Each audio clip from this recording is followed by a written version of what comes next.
Chris, welcome to the show. How are you? Thanks, Taylor, man. I'm doing wonderful. I'm happy to be here. Yeah, Excited to excited talk to you. to have you. You Thanks. got a great story, and I'm excited to get into it today and unpack some of what you learned along the way for all of our listeners. So, yeah, to kick things off, I like to kind of start at the beginning, as all good stories tend to start at. So, take us back to day one. One of the real kind of core pieces of your story is this decision to run a mile every day, and Yeah.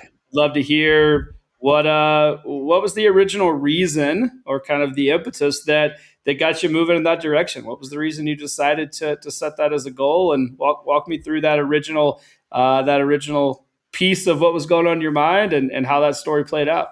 Yeah, Taylor, great question. And I like to always start in the beginning as well. And this story is set up just like any other good story. I hated running. That's the reason I chose it. So I ran 5 times in 20 years. That's how much I hated it. Every time somebody asked me to go running, I said, no, thank you. I'm busy today. What time? Oh, no, I'm still busy then too. Okay.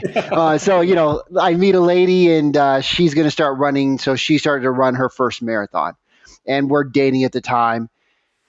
And she's like, do you want to come run? Like, do you want to come train with me? Do you want to come run a marathon? And I was like, I was really ignorant. So I was like, how far is a marathon? And she's like, oh, it's 26.2 miles. I was like, and you run all that way? And she's like, yeah, it's going to be awesome. And I'm like, do they carry you or do you get special treats and you pay for this? And she's like, oh yeah, it's like $100. I'm like, why would I ever do that? So that's really my origin story.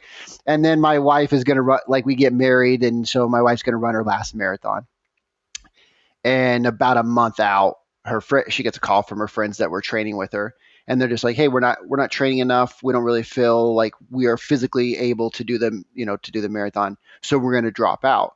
And that day, my wife came to me and was like, hey, I think I'm going to drop out too. And I said, absolutely not. If this is your last marathon, and if it really is, if it is or is, it doesn't matter. But if you really feel like it is right now, I want you to run it. And so I said, that day I became a good teammate and I stepped in. I said, hey, I'm going to run it. All I'm going to do is get shoes and walk in them. Like the stipulation is I'm just not going to train at all. And we ran that first marathon and finished. And that was really the biggest catalyst that led to moving forward, and a few years went by. That was 2019. Then we started the mile a day every day for 90 days. And that was in 2022. So 3 years had passed, but that was really the catalyst that got us to even have the mindset and even like the thought process to even take on something this challenging. I love that. Yeah, like you said, as all good stories start, right? You hated running. I think that's there's so many of us, myself included, in a lot of ways. That's your relationship with running starts with the fact that you thought you'd never do it, and then it ends up being a huge part of your life. I find, for me, there's this shift that happens in my own experience. I've seen where you start something like this, whether it's doing the marathon or running a mile a day, and I know that's evolved, and I'm excited to unpack kind of the evolution of that story. But there's this point where it stops being a challenge, and it just kind of starts being part of your identity. It's part of you don't. It's less about the physical, and it's less about all of the kind of reasons that you started, and it just shifts into this part of who you are. I'd love to understand or hear from your perspective. When was that, from the getting your wife across the marathon to starting to run a mile a day? When did that shift happen, and what did that feel like as you were kind of making this part of who you are? Yeah, it's a great question. So I actually, about a year ago, I had a buddy, and do you know who James Iron Cowboy is at all? Mm-hmm. Yeah. Okay. So he lives in Utah. We've been fortunate enough to be part of some of his 100 stuff, and we got to know him before that. But when he says something, and my buddy asked me, he said, hey, have you had the James Iron Cowboy effect? Where it is, it's where you've put so many deposits in the bank account that it's harder not to run today than it is to run.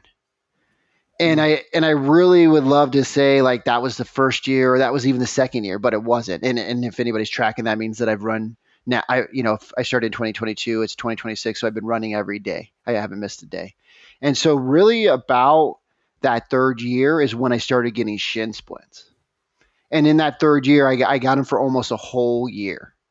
Literally day in, day out, I would just have massive, uh, felt like somebody took a hammer to your shin is the best way I can explain. Best way to explain it.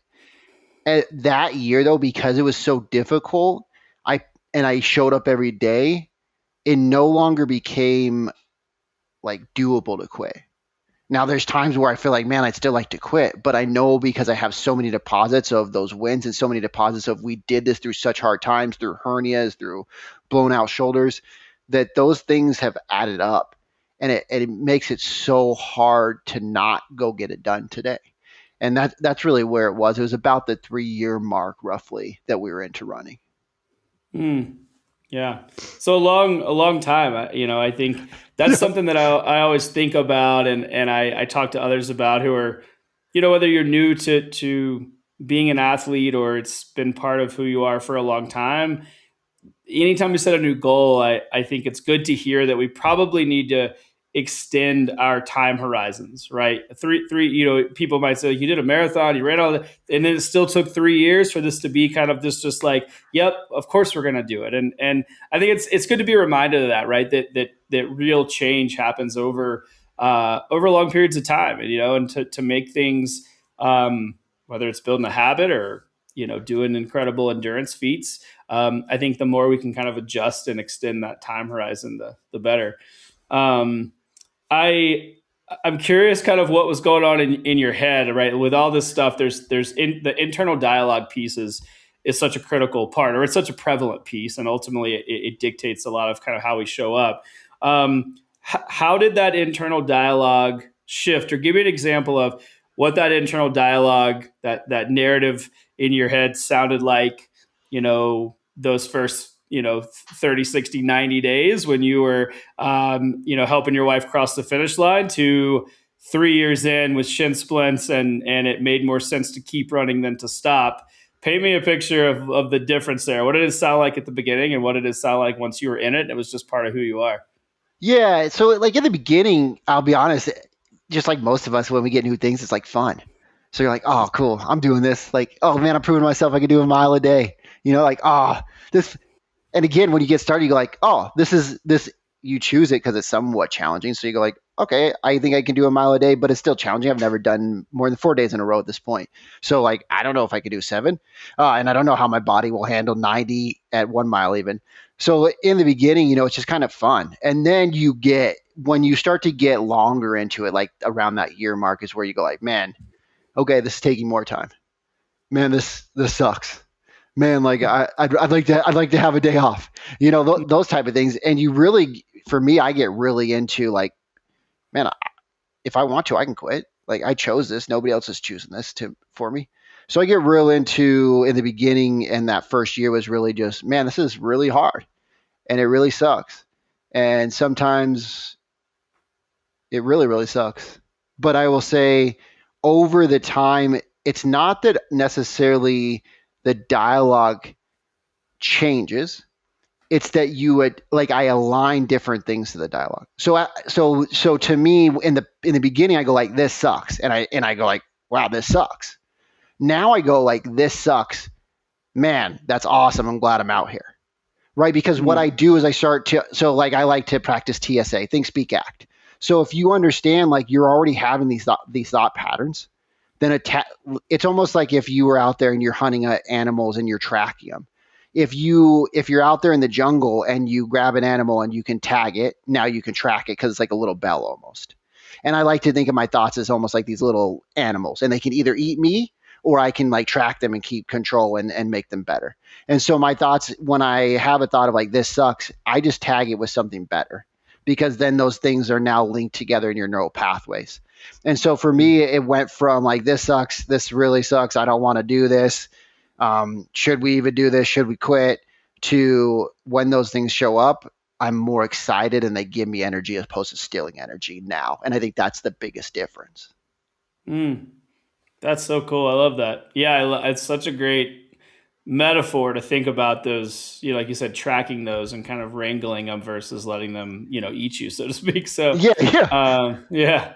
Because they've eaten me plenty. I'm going to be honest. They've eaten me and they've almost destroyed me and they've taken me to my knees. But with all that, like that also is such a great benefit. And now again, because we've gone through that cycle so many times in running, and through this like cycle of over 4 years, it just now becomes more of a pattern, right? It becomes easier because you just done it so many times. Right. Yeah. So good. I love that. So I think, I mean, thinking of that mental piece and how our thoughts can run us or we can run them. And there is, like you said, you touched on like the neural pathway piece. There is so much a part of ultra endurance in particular is about like that rewiring, right? You have to like train your brain as much as you train your body. So I'm curious, what's been harder or more challenging, um, the physical or the mental toll? Which has Ooh. felt, and I know that it swings, but I'd love to hear just some of the some of those challenges that have come up there, specifically with the never skipping. Right, it's one thing to like have a hard training block. It's another thing to know that tomorrow you got to do it. It never stops. I mean, then there's a relentless part of that will, I would imagine, inevitably wear you down and get into your mind and start to mess with you. So yeah, what's been harder, physical or mental? Yeah, that's a great question. Actually, nobody's ever asked me that. So first, I will say this, man. There there are certainly days where it wears, and there certainly when you go out and get when I go out and get 17 a day, and Taylor, I get to know that I wake up tomorrow and I get to get another 17 in. Sometimes that can be like, awesome, great. Mm-hmm. Yay, 17 more. So I can definitely relate to that. I think the mental is worse. I think the mental causes physical. And if we look at biochemical changes in our thought process and our neural pathways and our central nervous system, and we understand those things, I think the pain, physical pain sucks, but my brain can adapt to that easier than mental pain. Meaning, like when I'm trashing myself, or it's just one of those really hard mental days, that can be harder to overcome and harder to process and understand and move through than the physical pain. Because the physical pain, I can easily go like one more step, man, one more step. If I can't make it one more step, that's okay. But until I can't make it one more step, I'm gonna keep going one more step. And for me personally, that's much easier than the mental anguish because it's not just anguish. Like sometimes you're feeling amazing and you're like, oh, this is the best run ever. And then, 2 minutes later, you're like, this is the worst. Somebody come pick me up and bury, or the next day you're like, this is the worst thing ever. And so those are the challenges mentally more than the physical. Like if I go out with shin splints, I kind of expect that I'm going to be in pain for shin splints. I know that. So I'm prepped for that, where my mental one is just, it can be up and down so much. It's hard to prepare for that all the time. Yeah, for sure. Yeah, I think like you said, it's the mental, and like not it feels like more of a roll of the dice too with the mental game a lot of times. Like you don't know what you're going to get. Like you said, like if your body hurts, that's a cue. That your body, even before you leave to go on a run, you're like, yeah, my shins hurt, my knees hurt, Right. the mental thing is such a, when's it going to come, right? You're kind of waiting and you're like, it feels okay, and then yeah, you hit you're like, you're on the side of the road crying and you don't know why. And it's Yeah. that, I think that's such a hard thing to grapple with in Can real I time. can I ask you this, because you know this better than I do, because you know ultra Mm. marathon and more people in ultra marathons than I do. Do you think more people quit because of physical issues, or do you think more people quit? And I'm not saying like the high level pro, but I'm saying Mhm. that since there's been such a groundswell of people doing ultras, do you think they quit because of physical, or do you think they quit mentally? Most of them. It's a great question. I think I think it's mental, but I think it's linked. And what I mean specifically by that is, the physical piece starts. It does impact people, right? If you go out and run a Absolutely. 100 or a stage race, or now 200s are so ubiquitous, and it gets longer and longer, and so on, that there is an inevitable amount of pain that is going to come with that. There is zero world where that's just a comfortable experience. We know that. That's why we signed up. Okay, great. Yeah, yeah. But we also, people that maybe they underestimate it, or they didn't. Again, you don't know how you're going to wrestle with that, or when it's going to come on, or when the wheels are going to fall off. So when that pain comes, Then I think where the mental piece comes in is they struggle to cope with that, and so it Mm, gets in their mind, right? And they okay. think, well, I can't keep going like this. I can't. This is too much. I can't. And once that seed is planted, it grows, right? It's hard to come back from I don't think I can do this for another mile, right? I don't Absolutely. think I can. So I think it's both and, but I think certainly the nail in the coffin is the mental piece. I think Okay. we get in our heads about X, Y, and Z. It's hard. It's cold. I'm tired of suffering. I don't want to do whatever, and again, that seed, and then it grows quickly. And then, in an ultra, like a kind of a standard race or event, you do have a lot of outs, right? You get Mm, into the aid station, you mm. sit down, someone puts a blanket around you, you're drinking soup, and now, like, that's a pretty cozy place to be. It's really hard mentally to be like, I'm going to take this blanket off. I'm going to put down this soup or this sandwich and all these people that are being nice to me, and I'm going to go back out into the woods in the middle of the night, and I'm just Yep. going to keep at right. And then again, but that's mental. You got to be able to leave that comfort electively and then go into the discomfort, to the uncomfort. And yeah, so I think I always, when I was, if when I trained for ultras or working with folks that did, I always tried to mimic that as kind of as much as you could in training. I was like, if you're going to go do a big mountain race and you're going to run through the night in the high mountains, I was like, you better do that in training. Mm, Don't always run in the nice sunny days when there's hmm. butterflies in the meadows I was like, no. I was like, you better put yourself in some scenarios where your mind really doesn't want you to be there, right? It's Yeah. dark, it's scary, you're cold, you don't have a buddy. I was like, all those things are going to happen. And so trying to just like stack those experiences so that you're more prepared Heck yeah. mentally. And then, with that, of course, the physical piece comes, but that's a more straight path from a preparation perspective. We know how to train the body, right? We got science. The mind, I mean, of course, we understand, like you said, there's the neurochemistry and all these pieces, but it's still a roll of the dice, right? How we process these things on any given day is still anyone's guess a lot of times, right? For Most sure. surprising to the people that are actually doing it. So, Yep. yeah. Um, what makes me think though, or what comes to mind when I think about the mental aspect, we're talking about like brain or physical, it has to be, I think we have to talk about like motivation, right? People are going to be like, okay, that's all well and good, but yeah, how do you get out of bed, right? Like, I mean, that's where, and that's a broad topic, and there's motivation versus discipline versus, and so, but I'd love to just hear from your perspective, like, what's your approach when it just isn't there? When you're like, I don't have it, I don't want it, give it back. Like, Yeah. what's your approach when motivation is just completely not in the equation? Yeah, it's a great question, Taylor. I mean, like, I'll be honest, most days I'm not motivated. Most days I'd rather not go run, especially because I come from a background of like I hate running. This sucks. So like Hmm. there's certainly better days and I enjoy running more than I have in the past. I definitely don't depend on motivation. I depend on some of the stuff from my past. Like I truly believe that if we're going to feel, we talk about discipline and you brought up discipline. And I think most of us, everybody talks about discipline and it's the big D word that everybody loves and men want to be it. And we want to just, own it and live in it. And when I look at that, I think discipline is a lagging indicator. So there's a Hmm. lot of stuff you have to do consistently before you even get discipline. So if you're waiting for discipline to kick in, it's going to be a long wait.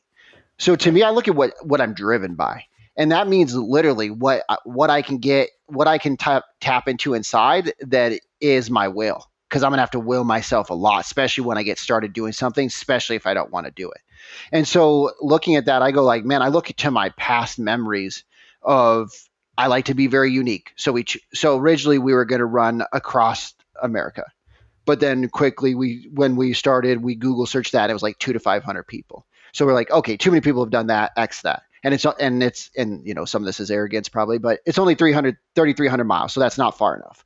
So then we're like, do we run there and back? And then we're like, no, that's not far enough either. Then we were like, do we do a V through the United States, like upper West Coast to Texas, back up to the East Coast? And then we settled finally. My wife came up with the Run Around America. And the reason I bring all that up is just to really look and go, if I'm going to do that, that means I really need to know, like, so I like to be unique. Okay. So I know that about myself. So we choose something unique. Then we look and we go like, okay, what's another thing that I like? I like to do really hard things. I like to do things, going back to even doing the marathon with no training, I like to do things that people tell me I can't. So those type of things are fuel for me. And then I know there's a lot of people out there watching, even if you don't know there's people watching. Because we always say, like, what you do in the darkness shows up in the light, but there's a lot more light than you think. And so to me, I look and I do my best to remember that it's not like the pain isn't all about me. It's about God and the people that I want to show. It's, and I look at my motivation and go like, why am I really doing this? And what is the reason and who am I becoming from this? And when I know why I'm doing it, who I'm doing it for, and who I'm becoming because of it, then it helps me. And I'm not saying like I'm not trying to say like, I just get up every day and like, it makes it easy, but it makes it easier. And then I started to set up rules around the run. So because I created the run and all the rules around it, like I get to choose the rules. So I get to set up rules that help me win as well. That's great. I love that. Yeah, I think I love. Yeah, it's such a great acknowledgement that discipline is a lagging indicator, like you said. That's a big hot thing, and we juxtapose or kind of frame discipline against motivation, and there's a lot of this talk. And yeah, I agree. I think discipline comes much later, right? You have to build systems that support a discipline in the direction of something that you care about, and then with an outcome that you want. And I think there's also that gets talked a lot about and around things that people also enjoy doing. Right? We talk about like exercise and like it takes discipline. I'm like, it doesn't take discipline for someone who enjoys going to the gym to get up in the morning and go to the gym. Now, Is it hard some days? Are you motivated? No. But so I think there's, to your point, I think there's so much opportunity for kind of a reframe or just some more nuance with discipline, right? We just apply, if we do something that is uncomfortable, we must be disciplined. Yes. I'm like, I think you got to stack a lot of bricks, right? And do a lot of things that you actually don't want to do to really build that muscle of discipline. Because like I would never say like I'm disciplined because I exercise. Like exercise is the cornerstone of my life. It doesn't feel like a heavy lift, right? There's days I'm tired and sore and I got a million things going on, but like that's a highlight of my day, not a negative. And so I'm not disciplined for doing that, right?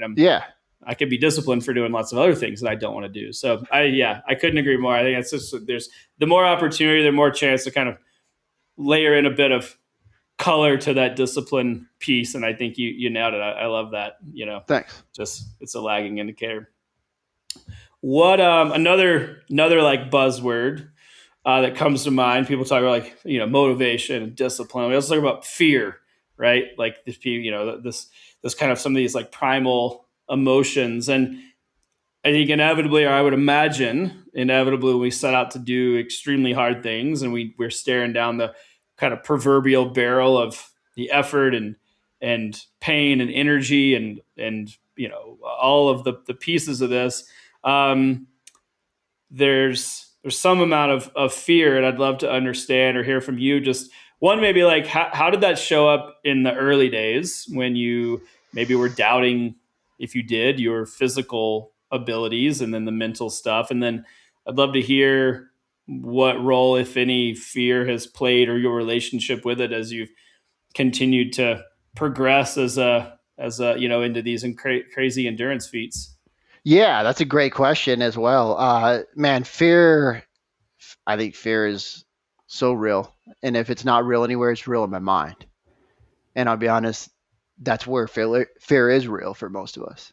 And that's what consumes us and takes us down because we carry it with us. And so fear in the beginning was much less, because, and I just want to give a perspective, like when I ran a mile, it took 7 to 10 minutes. Now I go run 17 miles, it takes, 2.5, 3 hours. So there's a big difference. And so when in the beginning, it was more of like, can I do this? And more of a fear of like, oh man, this because I never run this many days, so I didn't know how my body would ache or how it would adapt or anything. So, you start to get injuries, and then you go like, oh, is it the fear is more, will there be an injury? How will I handle the, like, fear, projecting the future fear of, man, if I get injured, how will I handle it? And how will we be able to, like, will we be able to keep going or not? So you have this, and at that point, you have so far to go. So you have fear of like, oh my goodness, man, there's so many days of opportunities to get injured. There's so many days of opportunities to twist an ankle. There's so many days of opportunities because I don't run on a treadmill. So when it's snow and icy out, I run on the road. And so if that's the case and I slip and I injure, like, what are we going to do? So I think those are the more fears that are real in the beginning. As you move along, man, the fears shift, and it's less about running, and it's more about like, how will I have enough time today? Man, like, can we afford to do this financially with 2 kids and a wife? Like, how do we afford to do this financially? There's more fears of like, man, am I just taking up so much time away from my family? Man, is this gonna be like something that I think is beneficial as it is? And so those are the type of more fears that come up, in the more last couple of years. And again, I'll go back to the way that you see those, though, is understanding that like every time you go into uncertainty, and you've talked about this on other podcasts that you've done, like the uncertainty is the thing that brings fear. And if you know that you will until, and you'll be persistent and resistant or resilient, then you know that you can overcome those. It's the way you think about yourself going into the fear that works miracles more than what the fear does to your thoughts. Because if you're a person that goes like, man, I give in a lot, man, I don't, like, I'm uncertain how I'm going to handle this. But if you're so there's priming and pruning. So if you start to prime your brain with like, man, I've said this to myself so many times when I go out on runs, God built my body for this. My wife, people have asked me like, how do you not worry about it getting injured? Do you ever worry about it? I go like, I never worry about it. And they go like, why? And I go like, because I believe God built me for this. And I don't know if that's true or not. But what I know is like every time I pump good and into my brain and my body, I feel better. I do better. So I'm priming my brain just like a pump. But then I'm also pruning those fears and giving a new story to those fears. Like, glad I have that fear now. Like, we're moving forward. Oh man, I'm glad I have that fear because, man, it shows like this is showing me that I'm now like observing it, understanding it, and conquering it in my head, and not just letting it ride along with me for the next 17 miles.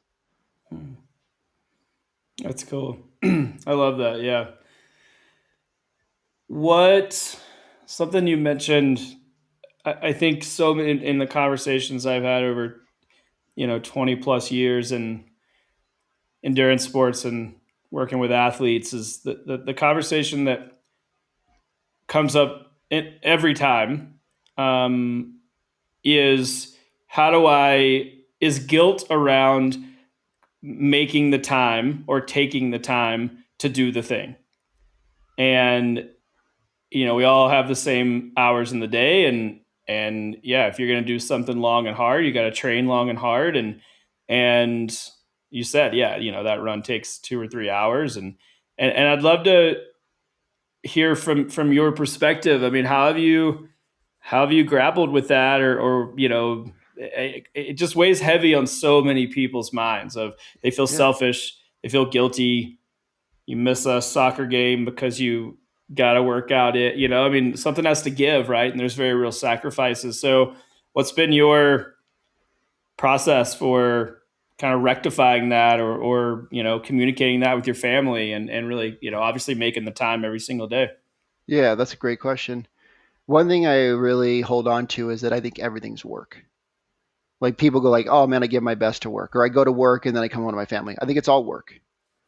Like if I want to be my best and if I give my best to work, then it's all work. So that means like my run isn't separate from my family, it's combined with my family. Like I'm not going to run the perimeter of America for a year and then come back to my family. My family will go with my 2 kids and my wife will be in an RV, and we will see America like no one else, 30 miles at a time, right? 50K at a time. And so to me, that helps me not sit here and like weigh like they have to be balanced.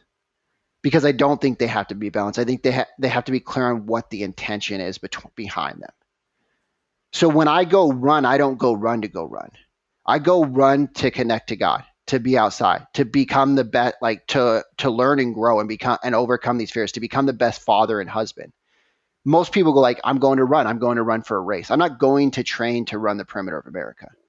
I'm training to become the best human being I can, the best Chris Avery I can. And so so now the running adds value to my family. So to me, it makes it easier because I go like my little girl and my little girl is almost 4. My little boy's 1. So neither of my children have seen a day where I haven't run. So my little girl knows, like if I'm leaving the house, she goes like, Daddy, you go running? And she knows like I'm going running, or she's going with me. And so we do our best to build, hey, if I'm going to go run, like my wife will come with the kids if it's possible that day, and they'll come see me. Even if it's just, hey, they come see me on one spot, we talk for a few minutes, and then I run again, and then we talk for another spot. Or we sit down by a river because we live by a river, and I run down by the river, and they come meet me. So there's these opportunities.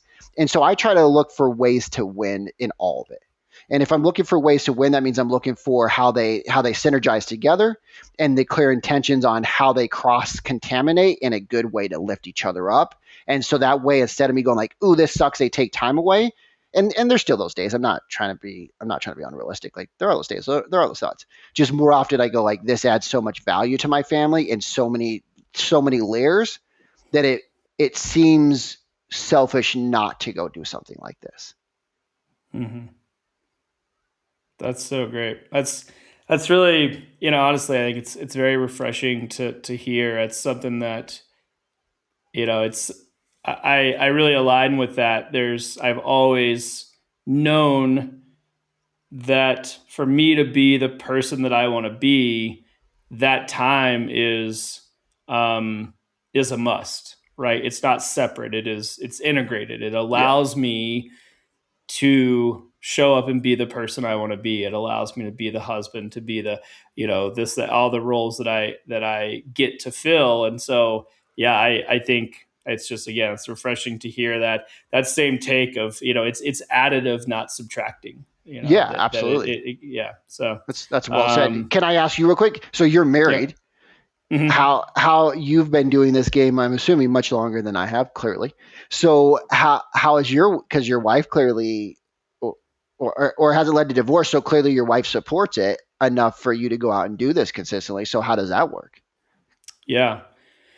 Yeah, no, I'm still married. Coming up on, well, we just hit, we've been 20 years together. Wow, man. Congrats. Yeah. This year, thanks. This year is 18, married, in October. So yeah, I mean, that's the thing I'm most proud of in my entire life. I've pieced together some accomplishments that are pretty cool, but that's the one I care most about and continue to pour into. And, she sees it. She sees it in me when it's central, like she feels it, and we talk about it, but she knows, she's like, yeah, you should go take this day, or you should, and I it's not always subtracting from that time. I mean, I'll work around schedules and stuff like that, and still prioritize our time. But yeah, I mean, it's very clear, that allows me again to show up and be more present, be more energized, to be more, and it's, I think, at a very base level, right? Like we can't pour from an empty cup, right? Like that gives us back energy. We have to take care of our bodies. I think it's good for me. I think it's always been important to have a goal and to really, be pushing myself. I've find that I operate best when I'm kind of strained. I think that it feels good to know that it's going to be hard and I'm going to have to make some sacrifices. And yeah, maybe you get up a little extra early, or maybe, to get it all in. Like I do love those, I want to spend Saturday with my wife, but I also want to get a long run in. So what does that mean? Well, that means I'm at the trailhead at 2 a.m. and I'm getting, I'm not going to, and not every single day, every weekend, sure. But yeah, I don't know.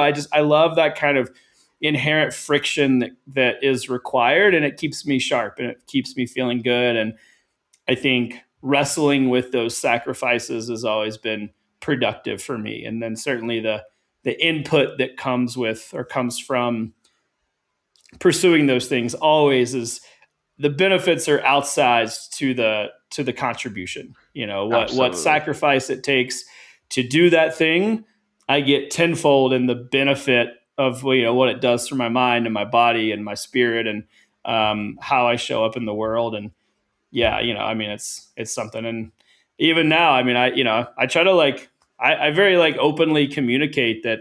I think people kind of hide that too. I found they're like, oh, I'm just gonna sneak off and do a work. And I tell the people that I work with, I'm like, all right, guys, I'm shutting it down. I'm gonna go work out. Yeah. And they're like, yes, we need that from you. Yeah. And so yeah, I think just the more I've just baked that in too, right? It's just part of who I am. It doesn't feel separate, to your point. It's like all these things are important in my day, and that holds equal weight to dinner with my wife, to a meeting, to a podcast, to a get on an airplane. It's all the same, right? I love that. It's like, it's all work. It doesn't, Yeah. it's not like this thing is more or less. It is, Yeah. these are the parts of who I am. I'm going to show up 100% or as close as I can on that given day for all those things. And, exercise and doing hard things and pushing myself is equally a part of that is jumping on a Zoom meeting, it's all, Yeah. Absolutely. it's all equal. Man, I do want to say this, Taylor. I hope everybody was listening to what Taylor said, because there's two huge points, and I thought they're so connected. You said that your wife sees you and how you show up when you're doing the exercise, and I thought, man, that's such a profound statement, because we need to have those teammates and those people around us that see us and go man, I am going to miss you when you go for a run, but I see how much greater you are because of that run. So go get the run in, because it's none of this stuff is a self-sacrifice. It is a team sacrifice a lot of times. So, and then even with you said your people that you work with, you're showing them a better example. They need that from you. And so I think it's amazing to see again where you show other people and they get something from just seeing you do it. And they see you and they go hey, it is okay, because we know that's you.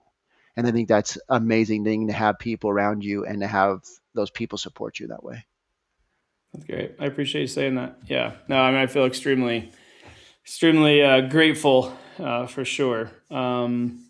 But it makes me think about too. I mean, we're talking about this kind of, we started with kind of the guilt of taking this time that a lot of people do struggle with, and I recognize is very real, and I hope that conversations like this start to open up more opportunities for people to relinquish some of that guilt. But I think that it comes with a lot of self-doubt too. It's like, yes, I'm guilty, but I'm also not even sure if I deserve to do this, or, is this even, there's just there's so many layers, right? There's a financial piece, right? We feel there's self-doubt, or am I making a good decision? Should I, buy all this stuff that's required to do this thing? And I gotta, and I know that you've worked with lots of folks, as a coach, and helping them navigate these types of things. And it does make me think about, or prompts me to ask the question, what are the patterns that you see when it comes to navigating those, whether it's just self-doubt as kind of a ubiquitous place, or maybe seasons of that. I'd be curious your take, whether, personally and as you've worked with other individuals, I know, navigating these types of things. What's that look and sound like? Yeah. Man, I think everybody has their own reasons for those fears or for those inadequacies. When we're looking at those, here's what I'll tell you, Taylor, is I think it's important to understand the why from the past. I'll just say, don't stay there too long, right? You don't want to stay in that too long, or that's where you'll end up. You'll end up repeating that because your brain's so primed for it. So when we look at that with any client that we're working with, and they're going through this fear struggle, we like to understand what the fear is, but I don't care about that as much. I care about where they're headed from the fear. Because again, if their neural pathway is already giving authority to that fear over their actions, if that makes sense. So like they're giving so much power to that fear, it's preventing them from acting. And so that means now that the fear has more power than where they're headed. So to me, you cannot like think your way out of a problem that you thought your way into. So you got to act your way out of that problem. So to again, if we're looking at the past, I can spend a second on why, and we can talk about that, and we'll find something. But as soon as we find out what that why is, we want to now create a story around it of what value that thing is going to add. Because if we stay with the thing that it's taking away from us, then it's already taking value from us. But we want it to add value. So we assign value to it, and then we figure out what their next action step is. And again, if you go back to my 1 mile thing, we make it so stupidly small that they would laugh at themselves if they didn't do it that day. So we go to the past, assign something to it, assign a value to it. They start to, again, prune the old thing, the old fear. Then they start to prime the new value added to it. And then we have them step into action. As soon as they step into action, they have a new action that's assigned to their belief and their identity. So they've already stepped into the new person they become. So there's no time and there's no uncertainty of that mushy gap, because most of us spend so much time in the gap and we feel lost, and then we go back to the old way because it's certain and we know it. Mm. Yeah. Did that answer? I hope that answered your question. I don't know if it did. It did. Yeah. No, that's super clear. I mean, I love that you said, you can't think your way out of a problem you thought your way into. I think that there's there's a lot of truth there for sure. This is a little bit related, but my mind goes to this kind of place that I think so many people I found myself in, as well as folks that I've talked to over the many years I've been involved in endurance sports, specifically ultra endurance sports. And why do you think so many people that are searching for clarity or grappling with fear or self-doubt, some of these things we've talked about, why endurance sports? Why do so many people that are wrestling find themselves doing these hard things?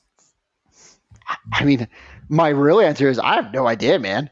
I'll go my ignorant answer is it's in the name, endurance. Most of us don't endure with crap.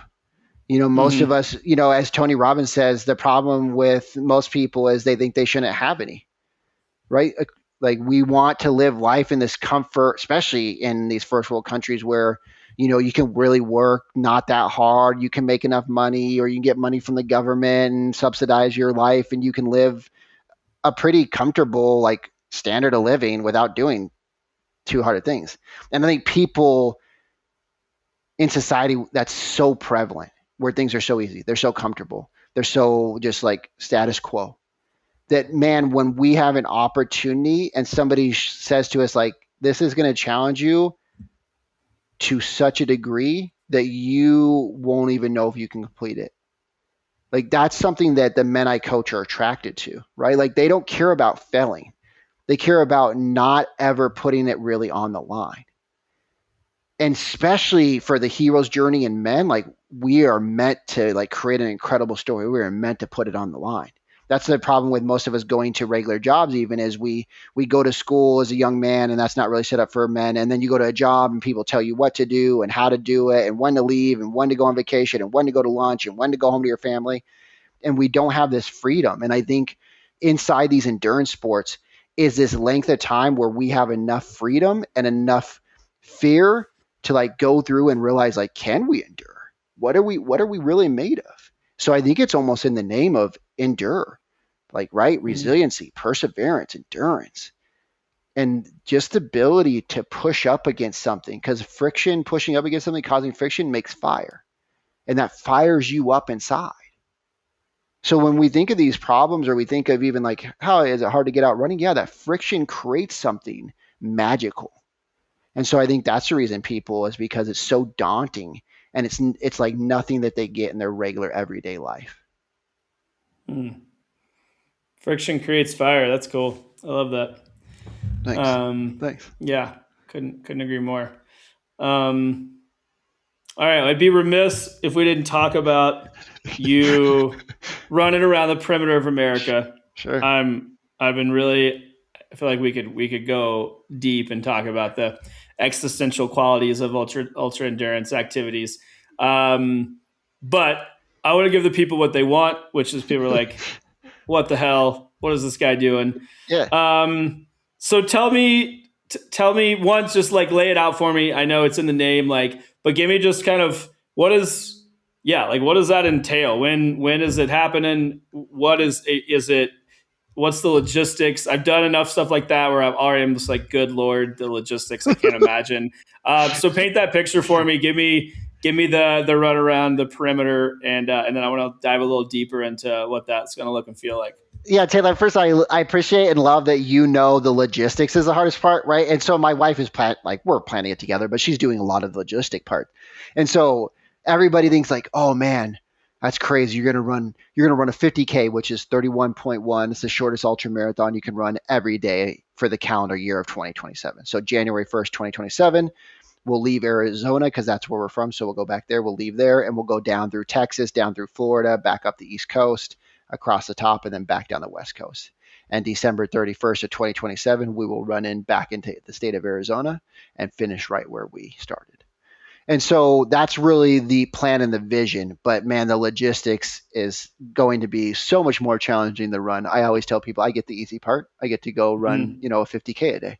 And they're like, that sounds crazy. And I'm like, yeah, but you have no idea all the things that are happening in the background and all the people that it takes for one person to run around. And you think it's me and it's everybody else. I call my wife the unsung hero because that's really what it is. We are going to, me, my wife, my two kids, and a small team will go out and we will go and start in Arizona and we'll go 30 miles a day. And it's just like Forrest Gump, right? When you watch the movie and he runs around the mountain and that beautiful lake's there and he sees the mountain in the lake. That's going to be us.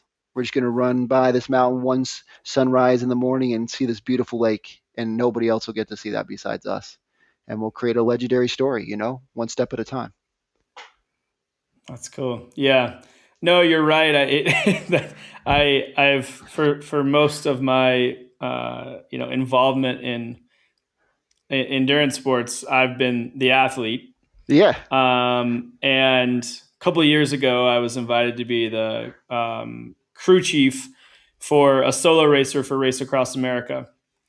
And I won't bog us down, but just know that I know that the logistics is. I was like, I would much rather be racing right now than it was. Oh yeah, it's so hard, and even when America's a pretty easy place to get around, and it's obviously I'm American. There's no cultural barriers, and still very very challenging. And that was only 2 weeks. So an entire year. Hats off to your wife and your support team because I know what an endeavor that is. But I do. Tell me a little bit more. I love the vision of creating that legendary story. What's the role of your family and the other people involved in that vision? Because it's Yeah. not just you. It takes a village, and I know it sounds like it's something that's important to your family. What role do these other people play in building that vision? Yeah, man, a huge role. Like I said, I wouldn't even be. So first of all, I wouldn't even be running if I didn't meet my wife. Like I don't truly believe I would have ever ran a marathon with no training, so it would have never led to this. So first and foremost, like I blame my wife and owe it all to my wife with love that I'm running. So whenever she reminds me, you're crazy, I go like, you created this. This is your Literally your doing. fault. Yeah, I could just be on the couch right now. Yeah, I say I always tell her like I'm the laziest person. I'd rather. She's like, I run because I hate walking more than running. And if I could get somebody to carry me around to places, I would do that. But I haven't found anybody that volunteers for that yet. So I still have to walk. Anyways, so the team, man, I learned a long time ago from business that you can certainly do it all alone. But it's a lonely and boring place to be. And if you really want to create something amazing, you get a team. And that's for little things or big things. Like find a team, find somebody to help you stay accountable, find somebody to get you clear intention, find somebody when like I'm down, my wife lifts me up. I really hope that as we go through this and the team and us and we continue to bond together, that we see this as not a Chris runs America thing, but as a we run America thing. Because even the 30 miles was influenced by the team. Like my wife was sitting there and we were talking and she's like, and we were discussing, do we do 50 miles a day or 30? And she said, hey, if part of this is showing men and just other families that like do it because of the kids, not don't do it because of the kids. Do it because you want to like show people what you're capable of. Like if we're doing that as a family thing and we want to show people like doing it all together, like hey, we go for hikes, hey, we go for a picnic while we're running. If we want to show that you can build a lifestyle into it too, that it had to be 30 miles. So each and every decision has not been mine alone. And it's been around the team. And I'm a big fan because when you go through a lot of hard stuff in life, you realize that it's not just you that you want to see win. Like you want to see everybody around you. You want to be the rising tide that rises all ships. And so to me, it is how are they finding a piece of them inside the run? Because nobody wants to do my thing. They want to find their piece of their thing in that thing.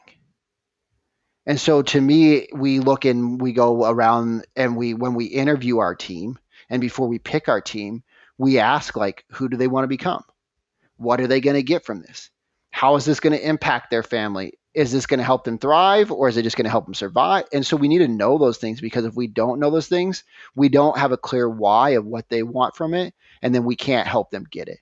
But when we understand clear expectations of like, what are you doing this for and what value are you getting from it, then we can help them and make sure that gets fulfilled for them and for us. That's great. I love that. Yeah. I always think about the how do I shift from me to we, Yeah, you know? absolutely. And I think it's just as a general mantra, how do I make it less about me and more about we?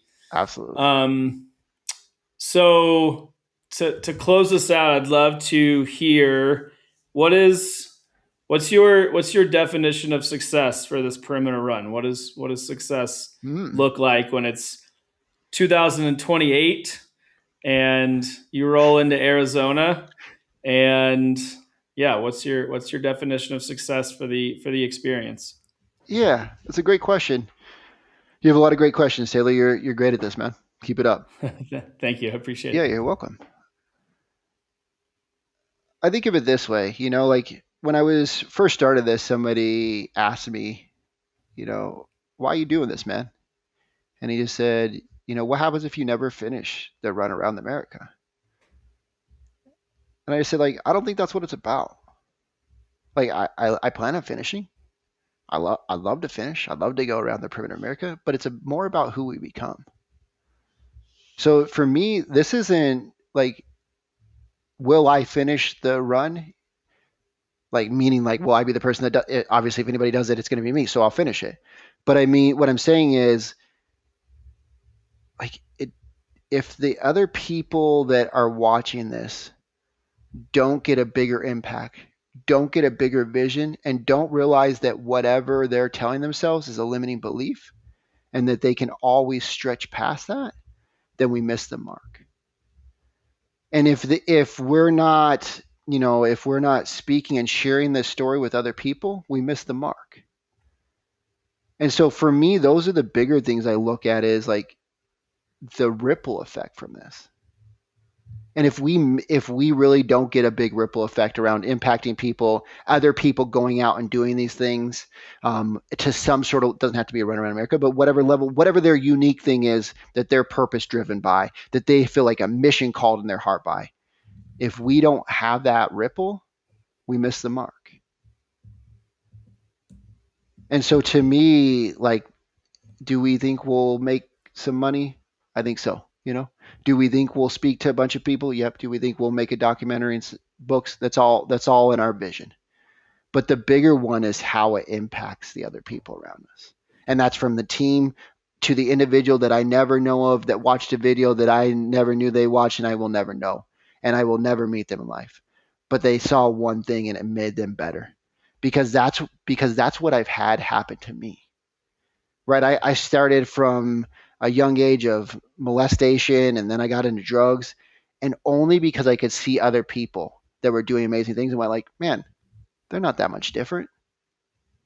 Man, Chris is not really that great. Like, I hope you, after you get off this, like people listen to podcasts, go like, man, if he can do it, I can do it. Like, nobody's extraordinary. They do the ordinary extra. So if we know we just have to do the ordinary extra, think how easy and how simple that is for us to be extraordinary to other people. Because all you got to do is 1% above average. And if you do 1% above average over time, people will look at you like you're amazing. And I really hope that's what they see is they see like family. Okay, he's got a family. I can do that. Okay, he's got young kids. Okay, I can do that. Man, he doesn't have all the money in the world. Man, that's not, none of those things are stopping him. Man, every time he thought he was going to give up or fail, he got back up. I can do that too. Because he's just a regular dude like me. So that's what I really hope that the end result is from. And I know that was a long-winded answer to give you a short answer. But that's what I hope people get from it. That's incredible. Yeah. Well, I have no doubt that'll happen. And those are beautiful words to wrap up our conversation on. So, Chris, I'm grateful for your time and thanks for sharing your story and being open and honest. It's been an honor and a pleasure. I appreciate you. Thanks, Taylor. Appreciate you. Had fun.